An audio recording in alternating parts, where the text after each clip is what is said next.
బ్రాహ్మణ కుటుంబంలో పుట్టి బ్రాహ్మణ కుటుంబంలో ఆచార నిష్ఠగా పెరుగుతున్న వారి జీవితాల్లో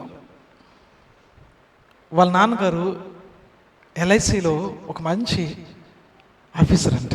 దాంట్లో పరిచయం చేస్తూ పని చేస్తూ ఉండేవారంట. కానీ వాళ్ళ నాన్నగారికి ఎలాగ అలవాటైందో మంచి బాగా చేసేవాడు. ఏ రోజు చేయవలసింది ఆ రోజు కంప్లీట్ చేసినప్పుడు సన్మానాలు ఎక్కువైనాయి అంట.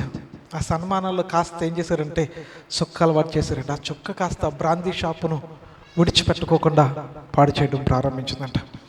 బ్రాందీకి అలవాటు అయిపోయాడు. కుటుంబం అంతా పాడైపోవడం ప్రారంభించిందంట. కానీ ఆ వారికి ఎదురుగుండగా ఒక కుటుంబం ఉండేదంట. ఆ కుటుంబం క్రిస్టియన్ కుటుంబం అంట. ఆ కుటుంబం ప్రతిరోజు ఈ కుటుంబం వీరు వెనక చూసి ప్రార్థన చేస్తూ ఉండేదంట. ప్రభా, ఈ కుటుంబాన్ని రక్షించవా. ఒకప్పుడు ఈయన ఆచార్య గారు ఎంతో నిష్ఠ కలిగి అయా మంచిగా ఉండేవారు. వారి కుటుంబం ఎంతో సంతోషంగా పోషించుకునేవారు. ఈ రోజున ఎక్కడ పడితే అక్కడ తాగి పడిపోతున్నాడు. అయ్యా, దయచేసి ఆ కుటుంబాన్ని, ఆ వారి భార్యని, వారి బిడ్డల్ని నానా నీ రక్షణలోనికి నడిపించమని ప్రాధేయపడుతూ ఉండేవారంట. ఒక రోజుని ఆయన కుటుంబాన్ని పోషించబడలేని స్థితిలో ఉన్నప్పుడు ఆ పాప వీరు ఆ పాపతో మాట్లాడుతున్నప్పుడు ఆమె కొంచెం లోబడుతూ ఉండేదంట. Praise lord. లోబడుతూ ఉండేదంట. లోబడినప్పుడు ఒక రోజుని వాళ్ళ అమ్మగారు కొంచెం బయటికి వెళ్ళిందని ఈ లోపల వాళ్ళ ఇంటికి వెళ్ళి ప్రార్థన చేద్దాం అనుకునే సమయంలో వెంటనే వచ్చేసిందంట. వెంటనే అక్కడికి వచ్చి వీళ్ళు వెనకాల నిలబడతారు. ఏంటి ఇక్కడ నిలబడ్డారు, ఇక్కడ మీరు ఎందుకు వచ్చారు అన్నదంట. వెంటనే పాపతాడు అన్నది, పసుపు నీళ్ళు చల్దాన్నదంట. కాదమ్మా, మనం సమస్య గురించి ప్రార్థించడం. మనకే 33 కోట్ల దేవతలు ఉన్నారు. ఒక్క దేవుడు వాళ్ళకు ఉన్నారు. మాట్లాడిన దేవుడు ఎందుకు పనికిరాని దేవుడిని పట్టుకుని వాళ్ళు ఊరేగిస్తారు. మనకు 33 కోట్ల దేవతలు ఉన్నారు అన్నప్పుడు అన్నదంట, లేదు మమ్మీ, కొంచెం ప్రార్థన చేసి వెళ్తారని చేయించుకొని చెప్పి అతడికి వెళ్ళిపోయిందంట. ఆ అమ్మకి మాత్రం ప్రార్థన చేశారు. ఆమె ప్రార్థన విని ఆమె కూడా ప్రార్థన చేయడం ప్రారంభించిందంట. ఒక రోజుని ఒక వాక్యం అతను పట్టుకుందంట. ఒక రోజుని ఆమెను ఒక వాక్యం పట్టుకుంది. ఆమె పట్టుకుని రక్షించబడిందంట. ఆమె రక్షించబడిన తర్వాత ఆమె రోజు ప్రార్థన చేస్తుంటే వారి తండ్రి గారు రక్షించబడ్డారంట. ఆ కుటుంబం ఒక్కొక్కరు తర్వాత ఒక్కొక్కరు రక్షించబడి దేవుని సన్నిధిలోనికి రావడం ప్రారంభమైందంట.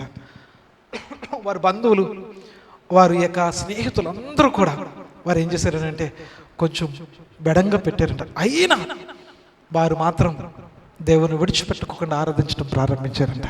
కానీ వారి తండ్రి గారు ఒక దినాన్ని ఆచార్య ఆర్ఆర్కే మూర్తి గారు కుమారునికి ఇచ్చి ఆ అమ్మాయిని పెండ్లి చేశారంట. స్తోత్రం కలుగును గాక. హల్లెలూయా. ఆచార్య ఆర్ఆర్కే మూర్తి గారు కోడలు గారు చెప్పిన సాక్ష్యం ఇది. వారి యొక్క జీవితంలో, వారి అనుభవాల్లో వారి విగ్రహాలను విడిచిపెట్టి ఈ దేవుడు కాదనుకుని చెప్పుకున్న వారి జీవితాల్లో అదే దేవుడు అని చెప్పి ఆరాధించి ఐదవ కుటుంబములన్నిటిని కూడా ఎక్కడికి నడిపించుకోగలిగింది అని అంటే చెప్పండి, దేవుని యొద్దకు నడిపించుకోగలిగింది. ఈ రోజున క్రైస్తవుడుగా, క్రైస్తవురాలుగా ఉన్నావు, బైబిల్ పట్టుకుని వెళ్తున్నా కానీ దేవుని యొద్దకు నీ భర్తను నడిపించగలిగావా? దేవుని యొద్దకు నీ బిడ్డలు నడిపించగలిగావా? దేవుని సముఖంలోనికి నీ బంధువులు నడిపించగలిగావా? ఒక వ్యక్తిని దేవుని మార్గంలోనికి నడిపించగలిగావా? మనకు ప్రతి దానికి ఒక ముహూర్తం ఉండాలి, ప్రతి దానికి ఒక ఆచారాలు ఉండాలి. స్తోత్రం కలుగును గాక. నేను చెప్పను, నిన్న ఒక మందిరానికి వెళ్ళాం పెళ్ళికని, మందిరానికే కట్టేశారండి అక్కడ.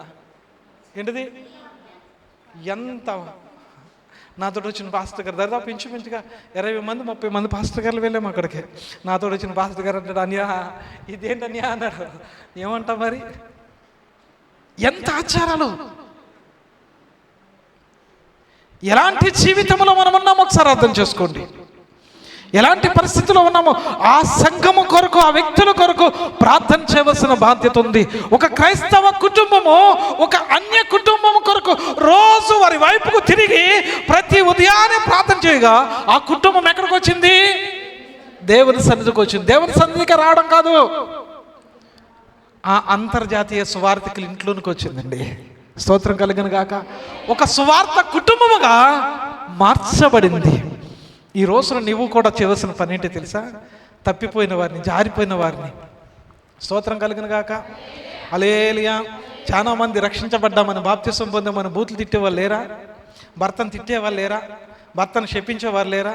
విభేదాలు కలిగినప్పుడు శాంతి సమాధానం లేకోకుండా కయ్యాలతో ముందుకు వెళ్ళిపోయిన వారు లేరా? ఇంతే సైలెంట్గా ఆ కోప్పడినప్పుడు సైలెంట్గా ఉంటే ఎంత బాగుంటాయి కుటుంబాలు. చూసారు, కిండర్ ఆఫ్ సైలెంట్ అయిపోయింది. ఇప్పుడు ఎంత నిశ్శబ్దంగా చూడండి. గొడవ జరిగినప్పుడు ఇదే సైలెంట్గా ఉంటే ఎంత బాగుంటుందో. అప్పుడు ఉండమే, అప్పుడు ఊరు నోరు వినిపించుకోవాలి. డిటిఎక్స్ బాక్స్ లాగా వెళ్ళిపోతూ ఉండాలి. మనం ఎప్పుడైతే నిశ్శబ్దం కలిగి ఉంటామో, విధేయత కలిగి ఉంటామో, ఒక ఆశీర్వాదం చూడగలుగుతాం. ప్రవక్తను ఎందుకు పిలుస్తారు? ఒక దైవ సేవకుని ఎందుకు ప్రార్థన చేయమన్నారు అని అంటే, వారి సమస్యలు తీర్చడానికి. ఎందుకు వారు ప్రార్థన కోరుతున్నారు అని అంటే, మేము ఈ పరిస్థితి నుండి విడుదల పొంది మేలును పొందుకోవాలి. ఆమేన్, హల్లెలూయా. మేము క్రొత్త అనుభవాన్ని చూడాలి. ఆమేన్. చూడండి, ఈ భూమి మీద ఉన్న వాళ్ళు అంతరిక్షంలోనికి వెళ్ళి క్రొత్త అనుభవాలను ఆశపడతలేదా? అంతరిక్షంలోనికి వెళ్ళిన వాళ్ళు అలాగే ఉంటున్నారా? మళ్ళీ వస్తున్నారు, భూమి మీదకి వస్తున్నారు, తిరుగుతున్నారు. అంతేకాదు, సముద్రంలో అడుగు భాగంలో ఉన్న టైటానిక్ను కూడా చూడాలని ఆశపడట్లేదా? ఏమైనా కట్టుకున్న చీరలే కట్టుకోవడానికి ఇష్టపడుతున్నావా? మళ్ళీ కొత్త చీర కావాలనుకున్నాం. అవునా కదండి? ఫ్యాన్ లేనప్పుడు ఫ్యాన్ అంటే బాగుండు అనుకున్నాం. ఫ్యాన్ వచ్చిన తర్వాత కరెంట్ తీసేస్తున్నారని ఇన్వర్టర్ అడిగాము. ఇన్వర్టర్ ఇచ్చిన దేవుడు. ఇన్వర్టర్ కూడా సరిపట్ల, మళ్ళీ ఏం అడుగుతున్నాం? ఏసీ అడుగుతున్నాము. అవునా? ప్రతిదీ ఏం కోరుకుంటున్నాం? ప్రతిదీ ఏం కోరుకుంటున్నాం? చెప్పాలి. ప్రతిదీ ఏం కోరుకుంటున్నాం? క్రొత్తది కోరుకుంటున్నాం. హల్లెలూయా. శాంతి తెరిచి ఏం కోరుకుంటుంది?